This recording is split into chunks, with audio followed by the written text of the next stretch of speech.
Hello সবাইকে, আসসালামু আলাইকুম। কেমন আছেন আপনারা সবাই?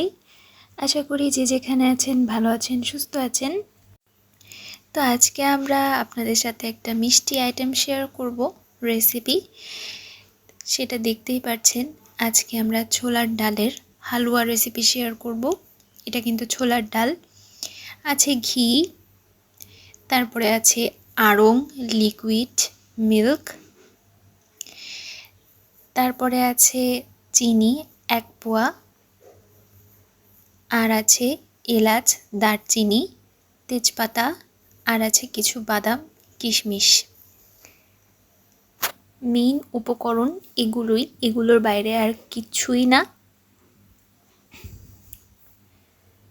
তো অনেকে দেখেছেন বুটের হালুয়া বানায় বা বুটের ডালের হালুয়া বানায়। আজকে আপনাদের সাথে আমরা ছোলার ডালের হালুয়া বানানো শেয়ার করব।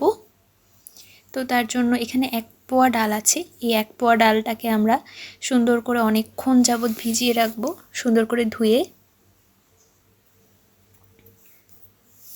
কয়েকবার ধুয়ে তারপরে ভিজিয়ে রাখলে ভালো হয়।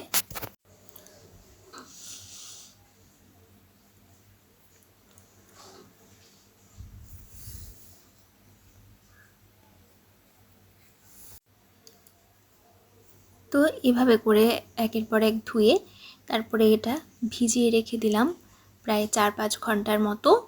তারপরে এটাকে আমরা সিদ্ধ দিয়ে, মানে একদম সিদ্ধ করে নিব। তো 4-5 ঘন্টা পরে আমরা এখন প্রেসার কুকারে সিদ্ধ দিয়ে দিচ্ছি ডালটাকে। 3-4টা সিটি দিয়ে বন্ধ করে রাখলেই হবে।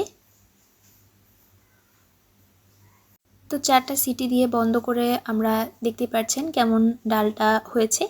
তো এরকম পর্যায়ে ডালটা আমরা বেটে নিব, খুব সুন্দর করে মিহি করে বেটে নিব।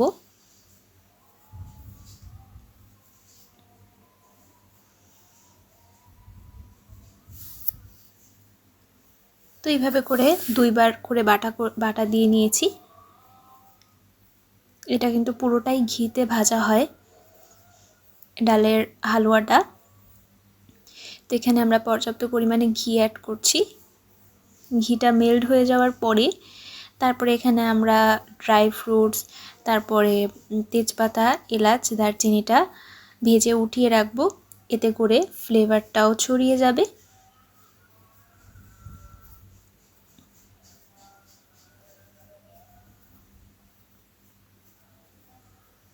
তো এটা ভাজা হয়ে গেছে, এখন আমরা তুলে রাখবো। তুলে রাখার পরে আবার আমরা কিন্তু এটা অ্যাড করব, যেমন এলাচ, দারচিনিটা তারপর আবার উঠে ফেলে দিতে হবে। তো এই পর্যায়ে আমরা ঘির মধ্যে দিয়ে দিলাম আমাদের ডালের বাটা মিশ্রণটা। ডালের বাটা মিশ্রণটা দিয়ে সুন্দর করে এটাকে মিশিয়ে নিতে হবে ঘিয়ের সাথে। তো এই পর্যায়ে আমরা আবার অ্যাড করে দিলাম এলাচ, দারচিনি এবং তেজপাতা। তারপরে আমরা এটাকে উঠিয়ে ফেলব একটু ফ্লেভারটা ছড়িয়ে যাওয়ার পরে। এটা সুন্দর করে যখন হালকা করে একদম ঘিটা সোক করে নিবে, তখন আমরা চিনি অ্যাড করব। এই পর্যায়ে আমরা এখানে 1 পোয়ার মতো চিনি অ্যাড করছি। আপনারা যে যেমন মিষ্টি খাবেন সে তেমন চিনি দিয়ে নিতে পারেন।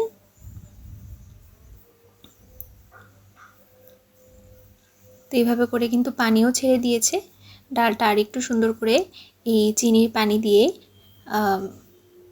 করে নিতে হবে, মানে শুকিয়ে নিতে হবে। তারপরে সামান্য পরিমাণে একটু লবণ দিলাম। আর যে বাদামগুলো আমরা ভেজে নিয়েছি সে বাদামগুলো কুচি করে আমরা এর মধ্যে দিয়ে দিচ্ছি।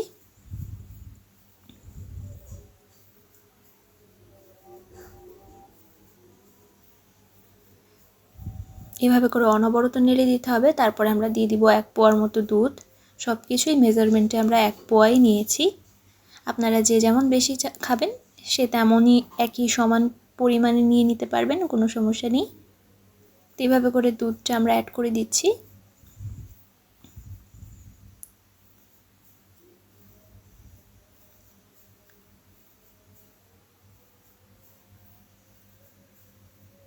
তো দুধটা মেশানোর পরে এরকম হয়ে গেছে।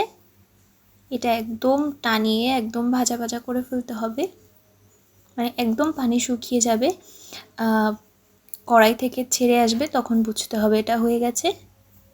তো এই পর্যায়ে মানে নামানোর 5 মিনিট আগে আমরা আরেকটু ঘি অ্যাড করে দিলাম। তো এটা অনেকটাই হয়ে গেছে। ঘিটা দেওয়ার পরে এটার ফ্লেভারটা খুব বেশি ভালো আসে। তো এই যে দেখতেই পাচ্ছেন অনেকটাই কিন্তু হয়ে গেছে, এরকম শুকনো শুকনো হয়ে যাবে। এই পর্যায়ে কিন্তু আমরা নামিয়ে নেব। এই যে দেখতেই পাচ্ছেন একদম তলা থেকে ছেড়ে আসছে এবং মানে একদমই পাতের সাথে লাগছে না, পাতিলের সাথে। তো এই পর্যায়ে আমরা নামিয়ে নিয়েছি। নামিয়ে নিয়ে গরম যেহেতু সেহেতু একটু চামচের সাহায্য নিয়েছি। তো গরম থাকাকালীনই এটা সুন্দর করে সেট করে নিতে হবে, চেপে চেপে চামচের সাহায্যে বা হাতের সাহায্যে, যেভাবেই হোক না কেন। তো এটা দিয়ে অনেক বেশি ভালো হচ্ছিল, যার কারণে আমরা এটা দিয়েই করেছি। পাশ থেকে ফেটে গেলে এভাবে করে একটা চামচের সাহায্যে, কাঠের চামচ বা সমান চামচের সাহায্যে এভাবে করে চেপে চেপে চেপে চেপে চেপে চেপে আমরা ঘুরিয়ে ঘুরিয়ে সেট করে নিয়েছি। তো সেট করার পরে এটা আমরা সুন্দর করে কেটে নিয়েছি লেভেল অনুযায়ী। আপনারা যে যেরকমভাবে ইচ্ছা সে তেমনভাবে কাটতে পারেন, কোনো সমস্যা নেই। একটু সাবধান অবলম্বন করে কাটলে বেশি ভালো হয়। তো এইভাবে করে আমরা 4 কোনা করে কেটে নিচ্ছি, হালুয়া যেভাবে করে কাটে।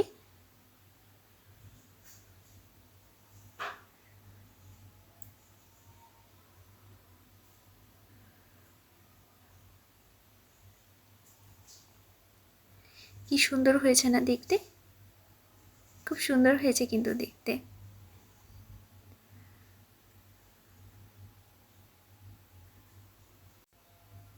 তো একই লেভেল করে আমরা এটা কেটে নিয়েছি সবগুলা, এই যে দেখতেই পাচ্ছেন।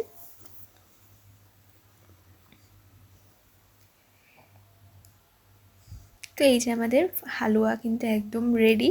জাস্ট বরফিগুলা এই যে তুলে নিয়েছি। কেমন লাগলো সবাই অবশ্যই কমেন্ট করে জানাবেন। ভালো লেগে থাকলে অবশ্যই পাশে থাকবেন, লাইক কমেন্ট শেয়ার দিয়ে, এবং আমাদের ফেসবুক পেজটি ফলো করবেন। Thanks for watching this video.